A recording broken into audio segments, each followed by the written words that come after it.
मंडई 31 मेला आहे पौर्णिमा आणि ह्या पौर्णिमेच्या दिवशी फक्त 2 गोष्टी तुम्ही करा आणि स्वतः अनुभव घ्या. हो, 3 वर्षातून एकदा येणाऱ्या ह्या पवित्र अधिक मासातील ही पौर्णिमा अत्यंत दुर्मिळ आणि पुण्यदायी मानली जाते. शास्त्रानुसार ह्या दिवशी अनेक शुभयोग जोडून येत आहे, ज्यामुळे ह्या दिवसाचं महत्त्व काही पटींना वाढले. आता बऱ्याचदा काय होतं, पौर्णिमेला खूप मोठे विधी किंवा खूप मोठे उपाय सांगितले जातात, पण धावपळीच्या ह्या युगात प्रत्येकाला ते करणं शक्य होत नाही. म्हणून आजच्या व्हिडिओमध्ये आपण पाहणार आहोत की ह्या दिवशी जास्त काही नाही, तर फक्त 2 गोष्टी तुम्ही संपूर्ण श्रद्धेने केल्या तर भगवान श्री हरी विष्णूचा आणि लक्ष्मी मातेचा आशीर्वाद तुम्हाला प्राप्त होईल आणि तुमचं घर सुख समृद्धीने भरून जाईल. ह्या 2 गोष्टी कोणत्या आहे आणि त्या कशा करायच्या हे अगदी सोप्या भाषेत आज आपण समजून घेऊया. व्हिडिओ खूप महत्त्वाचा आहे, म्हणून शेवटपर्यंत नक्की पहा. मंडळी, अधिक मास हा भगवान श्रीहरी विष्णूंचा महिना आहे, ज्याला आपण पुरुषोत्तम मास असं म्हणतो किंवा त्याला मलमासही म्हणून ओळखलं जातं. पौर्णिमा ही माता लक्ष्मीची तिथी मानली जाते, त्यामुळे या दिवशी देवी लक्ष्मीनारायणची एकत्र पूजा करणं म्हणजे साक्षात ऐश्वर्याचं दार उघडण्यासारखं आहे.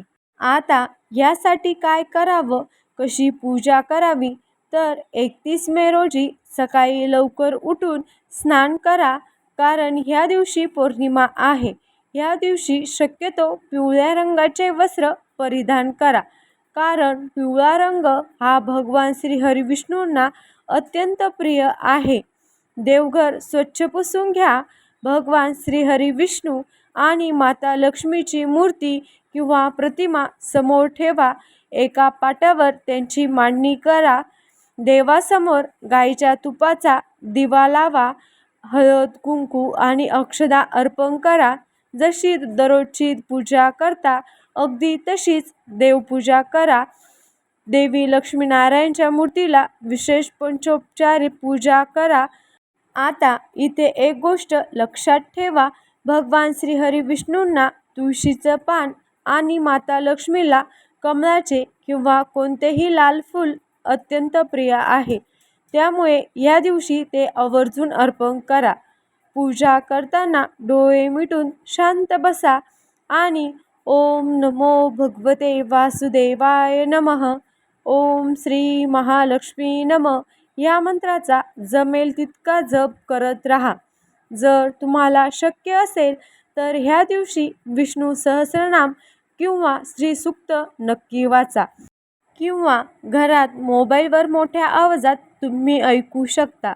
अशी धार्मिक मान्यता आहे की अधिक पौर्णिमेला केलेल्या ह्या पूजेमुळे घरातील आर्थिक कोंडी फुटते, कर्जाचे प्रश्न सुटतात आणि घरात अन्नधान्याची कधीही कमतरता भासत नाही. पौर्णिमेच्या दिवशी माता लक्ष्मीला प्रसन्न करण्यासाठी कुंकुमार्चन सुद्धा तुम्ही करू शकता. तुमच्या घरात जड आर्थिक चणचण असेल तर पौर्णिमेच्या दिवशी आवर्जून कुंकुमार्चन करा.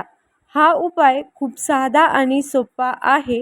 ह्यासाठी काय करायचं, तर माता लक्ष्मीची चांदीची किंवा तांब्याची कोणतीही मूर्ती तुमच्याकडे असेल तर ती घ्या आणि ती ताम्हणामध्ये ठेवा. जर मूर्ती नसेल तर श्रीयंत्र ठेवा एका वाटीत. स्वच्छ हळदी कुंकू घ्या आणि तुमच्या उजव्या हाताचा अंगठा, मधले बोट आणि अनामिका या तिन्ही बोटाचा वापर करून कुंकू माता लक्ष्मीच्या चरणापासून तर मस्तकापर्यंत वाहा आणि मंत्र जप करत राहा. आपण हे कुंकू श्रीयंत्रावर सुद्धा हळूवारपणे अर्पण करू शकता.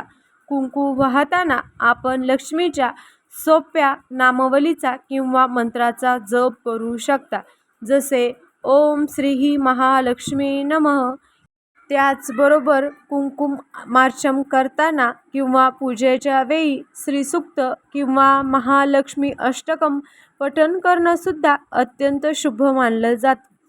पूजा आणि कुंकुमार्चन झालं की देवीला खीर किंवा खडीसाखरेचा नैवेद्य दाखवावा. पूजेचे हे कुंकू एका डबीत भरून रोज घराबाहेर पडताना त्याचा टिळा कपाळावर नक्की लावावा. यामुळे घरातील आर्थिक अडचणी कमी होतात, माता लक्ष्मीचं घरात आगमन होतं आणि धनलक्ष्मीची कृपा प्राप्त होते असे मानले जाते. आता दुसरी गोष्ट पाहूया, जी आपल्याला संध्याकाळी आणि रात्री करायची आहे. ज्योतिषशास्त्रात चंद्राला मनाचा कारक मानलं गेले. ज्या लोकांचे मन अशांत असते, निर्णय चुकतात किंवा विनाकारण मानसिक तणाव असतो, मन अशांत असते, निर्णय चुकतात किंवा विनाकारण मानसिक त्रास होतो, त्यांच्यासाठी हा उपाय उत्तम मानला जातो. याने काय होतं की आपल्या घरात जरी पैसा येत नसला तरी पैसे कमवण्याच्या नव्या युक्त्या आपल्याला सुचत असतात, कारण आपलं मन शांत असतं. मग ह्यासाठी रात्री चंद्राला अर्घ्य द्यावे. आता अर्घ्य कसं द्यायचं तर रात्री जेव्हा चंद्र पूर्ण तेजात उगवेल तेव्हा तांब्याचे किंवा चांदीचे किंवा कोणतेही स्वच्छ भांडे घ्यावे. त्यात शुद्ध पाणी भरून घ्यावे. त्या पाण्यात थोडेसे कच्चे दूध, अक्षता आणि पांढरे फूल टाकावीत. आता चंद्रदेवाच्या दिशेने पाहत हे पाणी जमिनीवर सोडावे. याला अर्घ्य देणं असं म्हणतात. अर्घ्य देताना ओम सोम सोमाय नमः किंवा ओम चंद्राय नमः या मंत्राचा जप करू शकता. यामुळे तुमच्या कुंडलीतील चंद्रदोष दूर होतो, मानसिक अस्थिरता कमी होते आणि नैराश्य संपून मानसिक शांतता लाभते असे सांगितले जाते. मग 31 मेला असणाऱ्या ह्या अधिक महिन्याच्या पौर्णिमेची संधी गमावू नका. आपण ह्या 2 गोष्टी आवर्जून करा, ज्या तुम्हाला संधी प्राप्त करून देतील आणि पैसे कमवण्याचे नवे मार्ग मोकळे करून देतील. त्याचबरोबर आणखीन काही गोष्टी आहे ज्या अधिक महिन्याच्या पौर्णिमेला तुम्ही करू शकता. जसे तुळशीपाशी तुपाचा दिवा लावावा, कारण अधिक मासात दीपदानाला खूप मोठं महत्त्व आहे. या रात्री तुम्ही तुमच्या घरात किंवा तुळशीजवळ 11 किंवा 21 दिवे लावू शकता. तुम्ही तुमच्या क्षमतेनुसार दीपदान करू शकता. यामुळे सुद्धा घरातील नकारात्मक ऊर्जा कायमची बाहेर पडते आणि घरात सकारात्मक ऊर्जा वास करते. सकारात्मक ऊर्जेमुळे घरामध्ये लक्ष्मीचा स्थिर वास राहतो असं सांगितलं जातं. मात्र कोणतीही पूजा अर्चना जेवढी महत्त्वाची आहे तेवढीच काही नियम पाळणेही गरजेचं आहे.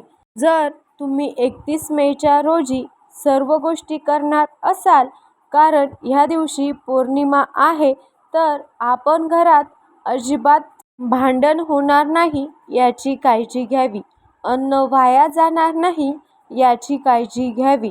त्याचबरोबर आपल्या दारी आलेल्या कोणत्याही गरजू व्यक्तीला ह्या दिवशी रिकाम्या हाताने परत पाठवू नका.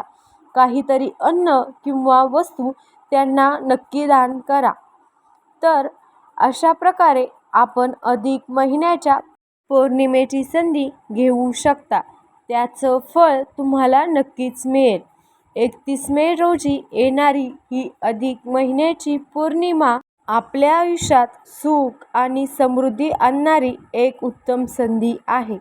कोणतीही पूजा करताना मनात भीती किंवा संशय अजिबात ठेवू नका.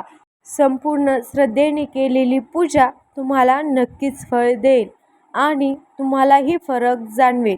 काही चमत्कारिक गोष्टीही तुमच्या आयुष्यात नक्कीच घडतील. मात्र तुम्हाला आलेले अनुभव शेअर करायला विसरू नका. अशाच प्रकारच्या माहितीपूर्ण व्हिडिओसाठी आपल्या चॅनलला सबस्क्राईब करून घ्या. व्हिडिओ आवडल्यास लाईक आणि शेअर करा. धन्यवाद.